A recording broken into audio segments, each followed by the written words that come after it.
just to be able to play, obviously at Silverleaf, one of the best courses, I've been able to play at, and with the guys that I was playing with Lester and Rizzo and Hap and oh gosh, who else was there? I think we had a sixsome or a sevensome playing We at Silverleaf that day. Nice. and I believe it was the fifth hole. It was a par three, and Yeah. it was about 196 yards, and I hit a 6-iron and just kind of flushed it, but had a nice little draw. But the way that it lined up where the flagstick was, it hit and then just started rolling, and then we didn't see it. And so everybody's like, "Oh, it's going to be in the hole," and we're like, we don't have a clue where that ball was going to go. And as we get closer and closer, it's in the cup. And Nice. Rizzo is it's my first hole in one. That is so Be able to cool. do it with those groups of guys too was even more special, because then they know I was telling the truth when I say I got a hole in one. I videoed from the time he got off the tee box. I was in his cart with him. He was driving, and I was videoing him the whole way, all the way. We're like, "Where's the ball?" And he walked up to the hole. Sure enough, so we have the video. We'll throw it in here in a little bit. But That's great.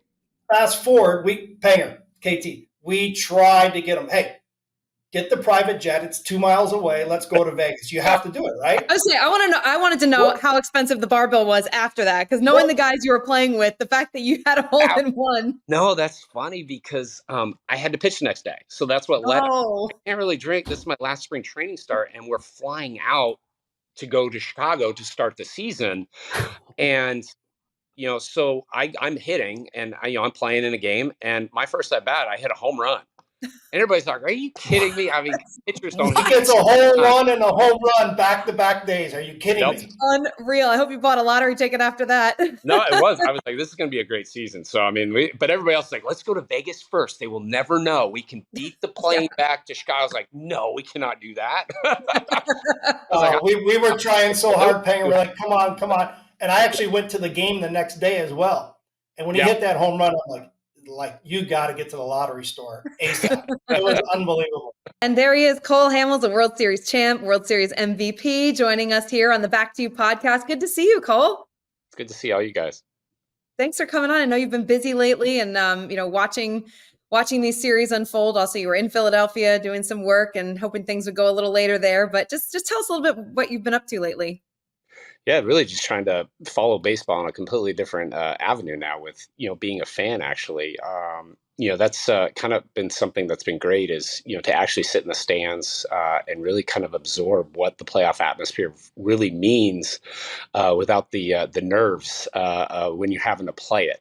So, just being able to, I have kids, so I've been able to kind of take them to some games and just really trying to be with them and be a part of, the whole atmosphere of the cities in Arlington and obviously in Philadelphia where I've played. So it's been great to kind of see those two teams and cities, advance so far, and especially the Rangers, with how special they have been around for so long and not had a championship. So, hopefully they're able to pull this one out. Cole, that must be pretty cool, though, being with your kids and watching a game. How are you able to kind of separate the energy, the excitement, and all the fans that maybe want a piece of you at the same time? No, it's actually been quite nice. Philly's kind of a different story. So, they've done very well with keeping me in different situations or just areas where it's more protective and you're around kind of, similar guys. So we kind of can deal with it together. The thing with Arlington, the new stadium, that was, something, for me to be a part of, the other stadium and how nice that was. And now to, see what they've done with the new Globe Life, it's kind of more new for me. So even I don't know where to go, but I think the fans are more shocked that I'm even there. So I don't think they really recognize me. And my kids they've just been really good with it. I think just to be able to sit and enjoy a ball game with them and for them to ask me questions and for me to kind of be able to explain it firsthand, it's how I grew up with my parents and my dad at a ball game. So it just kind of brings back some really good full circle memories. Something I always preach, especially in this day and age with the immediacy of our society, right? Like, I want to graduate college and I want to be on television today. Well, there's a reason there's a process in place, right? There's a reason you go to kindergarten before you go to first, second, third, fourth grade. You don't go kindergarten to fifth grade. And I say it all the time, get those kinks out, pay your dues, make your mistakes when no one's watching. And I'm just talking about television, but Cole, in his case, got out some growing pains in the minors. He was a kid being asked to play a big boys game. So I just think it's important in general in life to go through the process, the proper steps to make yourself a pro, to make yourself a good person, to learn from people above you that you really trust and you rely on. And he had that. He shared that example. And it's great that he had that foundation, because when he did get the call, he was ready for it. Yeah, he also said something too that I think we all figured out in life, and the guys that don't, or the girls that don't figure it out, usually end up paying the price a little later on. And that is, I'll paraphrase, but talking about the good people to be with, and then the bad people to be with. And the bad people want you to drag you down that road of doing bad things. And he also figured that out early, and figured out which was the guys, what was that group that I could trust and lead me to the next level. So, I mean, so many kids make that mistake, and they probably don't at the time realize how fatal that could be or how bad that could be later on, but it is. And so, yeah, I think, so I don't know, the guy, it's really, it is really impressive. I mean, and what kind of handicap you playing to nowadays with your Callaway Twigs there, big guy? I'm the same as you. I'm like a 1. Yeah. You post one real good score and they screw you over. Yeah. Right? I went from a 1.6 and I shot 67 one day, and all of a sudden I was a plus 0.4, and I'm like, okay, how come when I post that 80 it doesn't work the other way? Yeah, exactly. The handicap system's crazy. They throw that one away. Yeah, right? Yeah. But they don't throw the good ones away. Call me old school, but I said this on a radio show this morning. I'm like, what are we teaching young student athletes? They are not professionals. Take NIL out of it. They are not paid professional athletes. What are we teaching them about the values of life? That, hey, you're here we go, next man up. You got to perform. And they did that. They proved everything they possibly could, Florida State. But, there's a lesson to be learned with adversity in life. There's a lesson to be learned through all of this. And we just eliminate that and tell them they're not allowed to play in the college football championship games. It blows my mind where we're headed, where we're going. And I couldn't agree more. Yeah, it's frustrating. It's really frustrating. These are student athletes learning to face adversity. Well, they lost their best player, who I thought came out with the best statement of all, and just said, I wish I put my leg earlier, because you would have seen how great this team is. I mean, imagine what this kid. That is a great statement. Well, Kat, you're preaching to the choir, because I have said this publicly, not just on you, with you guys now. What kind of society are we becoming? We screwed up college athletics.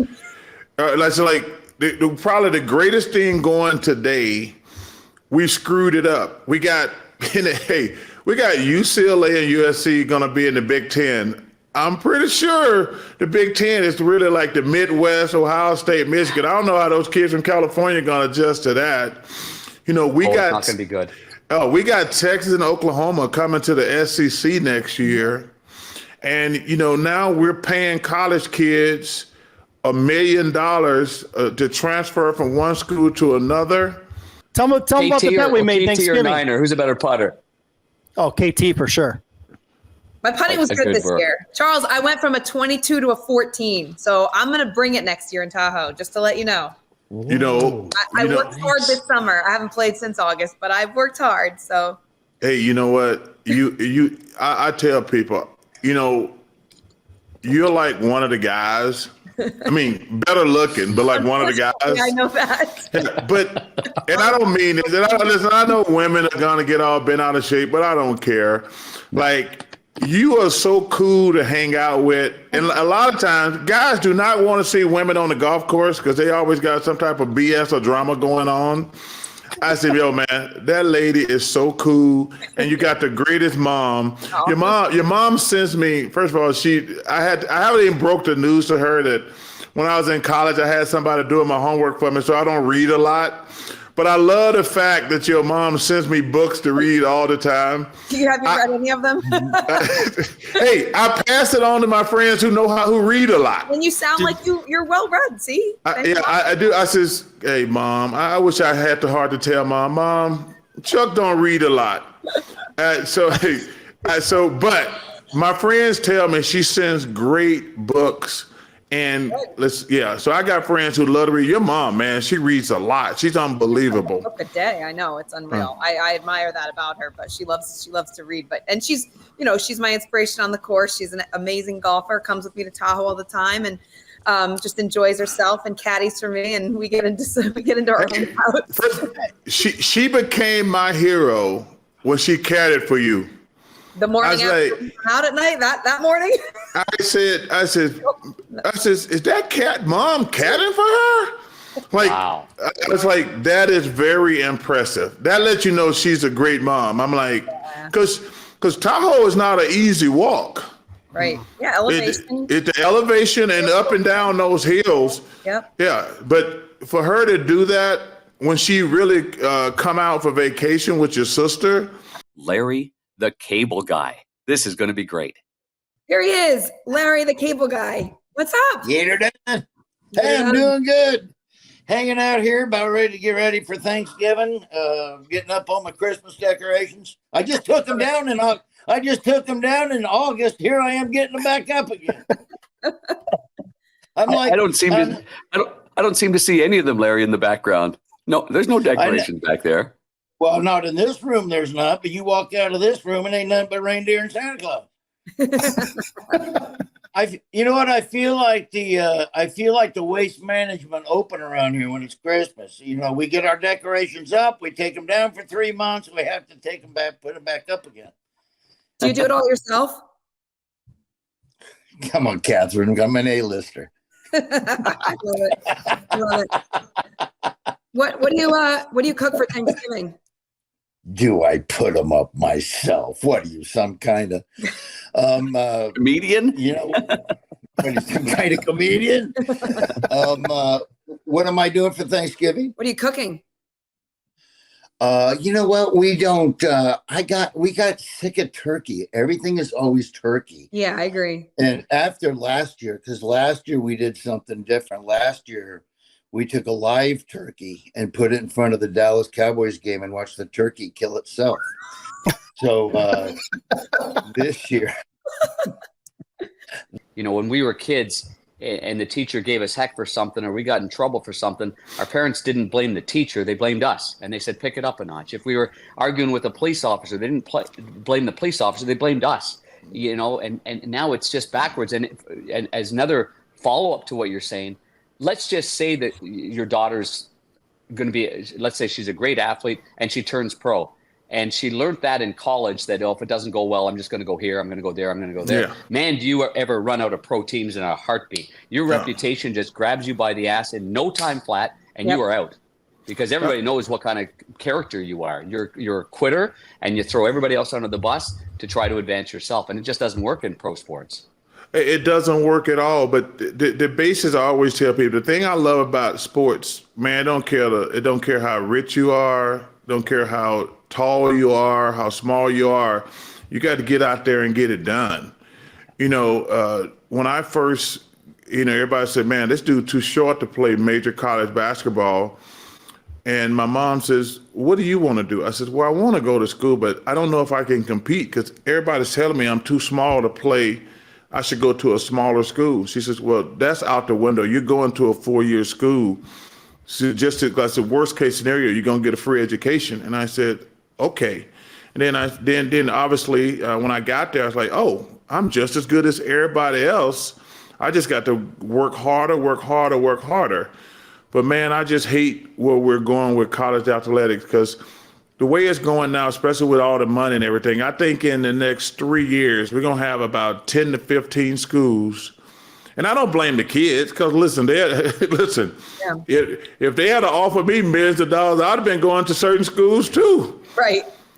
I mean, I said, I don't blame the kids. I said, yo, wait, you're going to give me how much money to leave my school after 1 year and go here? And it's going to become a bidding war. And I'm just concerned where the sport's going. I got to ask you, Holly, because I feel the same way when my golf season's been done for a while, but when I was playing, it was the number one topic, right, on the golf course is what's going on with the PGA Tour and LIV and all this. And every day it seemed to be changing. I mean, what are people saying about this that you play with? And what do you think about all of it? Well, it's a love-hate, right? You got the people that go, well, you can't blame them for turning down the money. And then you got the people that are, you know, the complete opposite. And it's like, well, the PGA Tour is what it's all about. So, you know, if you you can't listen to Rory and Tiger because they already got, tons of millions of dollars. You got to look at the Pat Perez's and guys like that who get offered 10 or 15 million. It's like, well, that's more I'm going to make in my career, so I'm taking it. Right. So, I mean, you can't blame either side for what they believe. But, John Rahm was on the same size of the fence as Rory and Tiger. And then all of a sudden it was 300 million and he went, adios, amigo. Yeah. And he bolted. I mean, He took his coat and went. Yeah, but it's either one or the other. You can't sit there and denounce it for a year and then go, okay, I'm going. Yep. So you have to either stick to it or not. Yeah, that's the hard thing. I think everybody's pulling back John Rahm's comments from 6 months ago, saying he wants a legacy. Yeah, who's better, Panger? You or Holly? Holly's better than me. No, Holly's better. I would say we are dead even. Really? I would take him as a partner any day. Panger, Thanks, you're Holly. like a one handicap, right? No, Holly's exactly what I am. So I'm like good. a 1. Damn. Yeah, but he hits it. He does hit it further. I probably have. I don't know if what would be one difference, Holly? Maybe the putter. Yeah, you're a better putter. I seem to roll. I just got a new synthetic putting green in my backyard and on the lake too. So I'm rolling. Yeah. Nice. Hey, Brucey. Yeah, Panger's little buddy came on. Hey, we got our friends at Mura too, Holly, to Bruce Hollowati. Yeah, exactly. And he's they're on board with us now, so we're really pumped up about that. Good for you. Holly, have you seen much of Connor Bedard? I have not seen a shift. No, not How yet. is he? Okay. Is he good? Oh God, he's a great kid too. You'd love the kid. I mean, he's just a little guy, huh? Yeah, he's another one that you're talking about. I bet he's about 5'10 and a half, maybe 5'11", Oh, okay. 185, 180 pounds, 182 pounds. Yeah. He just looks small shoot because Holly. That's what I can't wait for you to see him up close. It'd be fun, you and him on the ice. Well, you know what I do. My 2 daughters live in Chicago, so I'll go and visit them, and I'll call Normie McIver, and I'll come to a game. Well, you can call Darren Robert Pang too. Yeah, right there, Mr. I think I'm going to go above you to the assistant GM. He just big time you, Panger. Minnesota Duluth Bulldog, Normie. Yeah, that's right. I see Normie a lot. Yeah, he's great. He's great. He's excellent. Love Have him. you gone golfing with him? Not yet. He was all sour. He was all sour because I was play golf. Who set me up? Well, Blakey set me up at Whisper Rock, and I want to take Troy Murray there. Troy Murray's also God bless Troy Murray. He's doing well. Good. But as he says, it's terminal. I mean, it's not like it's going to go away. Well, we're all terminal in one way or another. Exactly. But he's doing great. He's 205 pounds right now. He looks That's good. You could never tell. He played at 170. That exactly right, and he was one of the good reverse shoulder guys. But he's got a line right now, and it's not. I'm not making fun of it. It's his line, not my line. But he said since I've been here, he says I'm not sure what's going to kill me first, cancer or Panger. But we've really enjoyed being together, and he's never played Whisper Rock, so I set it up. I surprised him. We got there. Call Ray. Ray's a member there. Yeah, Whitney's a member there too. We ended up. JR's the only guy ever get kicked out of Whisper Rock. Yeah, what a tough place to get kicked out of. Oh my goodness! No, it's almost the best place in the world. Best place in the world. Is he a Hall of Famer, Holly? Pavel? Yeah. Or Kovalev? Well, I'll go Pavel. I'll go Datsuk. Pavel for sure.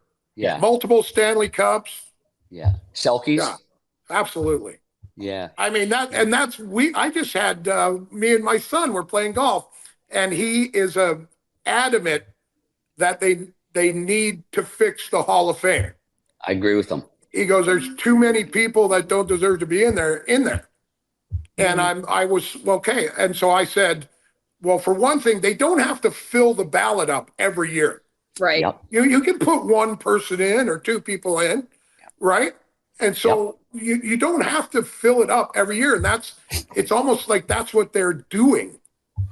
And you have to be. So there's so many players now that you look at, and it's like, well, are they? I don't know what the criteria is. Yeah. Yeah. What is it? I don't know. But after you put people in, yeah. So like I just gave my son a great example. I said, well, Pavel Bure, I said, I've got more assists than he has points. Mm-hmm. I'm not really sure how that correlates into Hall of Fame material. Sure. Because it's not like I was the dishing magician. That's a lot of rebounds people put in, right? So I mean, like, so where is the criteria? Is it awards? Is it cups? Is it 500 goals? Is it 1,000? You don't know what it is anymore. Yeah. Yeah, and that's the confusing part right there. Right. How do they rectify that, though? Like, Panger, how would they fix that at this point? Well, I don't know how often they turn over the committee. Mm-hmm. I think that might be something to look at. Well, but you got to think, Lanny's in charge, right? Yep.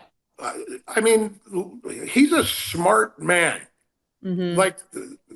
Like he should be able to sit there and go, okay, no, like we don't need to have all these people in here this year. Like this guy is deserving. Put him in. People ask me all the time, how did you do what you did? And I'm like, well, I was blessed from day one. I started with Dan Quinn as my centerman, great playmaker. Traded to St. Louis, and Peter Zezel was a great player that no one ever gave credit to. And then we traded for a while, and then I had Doug Gilmour and Bernie Federico. And then we got Otzi. And then I got Gretzky. Then I got Madonna. I'm like, well, I mean, how much more lucky can you get? Then you got Datsuk. Oh, then Pavel. That's right. Yeah. Pavel. Maybe the greatest skilled player to ever play the game. He's unbelievable, isn't he? Yeah. It's got to be him or Kovalev, I would imagine, right? That's a hell of a statement you just made. And he was a thief of all thieves, huh? Like one of my great experience on the golf course, and I've had many with Holly, but I had my first hole in one, and Holly was in the group. Huh, Holly? Yeah. Wow. That was unbelievable. Man, at Forest Park in St. Louis, it was for the with Taz. With Taz there, and Bob, wasn't Bubba there too? Bummer. I mean, sorry, not Bubba. Wasn't Bummer was there too? I think Taz? It was the four of us. And I didn't see it go in the hole. What was it? Was it a par three? Yeah. Yeah, it was a par three. It was at the Dogwood course at Forest Park. And it was for the it was a public am. It was an actual. Yeah, it was to raise money for the pub links. Yeah, exactly. Yeah, and I didn't see it go in because I'm being the shortest. I'm like, nah, Holly, it didn't go in. And it must have been an elevated green. And Holly's eyes are so incredible. He's like, he was adamant. It is in the hole. And I didn't want to get too excited. Holly? Oh. I'm like, yeah, no. That's an expensive bar tab. Just wait till you get to your ninth. You've got 9, Holly? Yep. Holy. When was your last one? Last one was just last year at the Dormy Club in Pinehurst. It was in a tournament, and I got mad at my clubs. So it was a pro-am. So our head pro here, Kiefer Clary, and me went down to Pinehurst, and I go, I hate my clubs, let's go. And we went to a store. I think it was Dick's, actually. And I just gave him my clubs and said, I'm taking these right off the rack. And it was the first swing with my 8-iron. Come on. No way. And then I gave them to a kid at the club when we got back. That's awesome. What a great story. Yeah, you didn't keep the club. I can't believe it. Oh, God. I got another one over at Belle Reve a couple of years ago. And so on 13. Nice. At the That's Blues a good spot to have one. Yeah, that's a good spot. That's a cherished place. That's a good place to play, isn't it, Holly? Yeah. I took KT there in the 2019 Stanley Cup Final.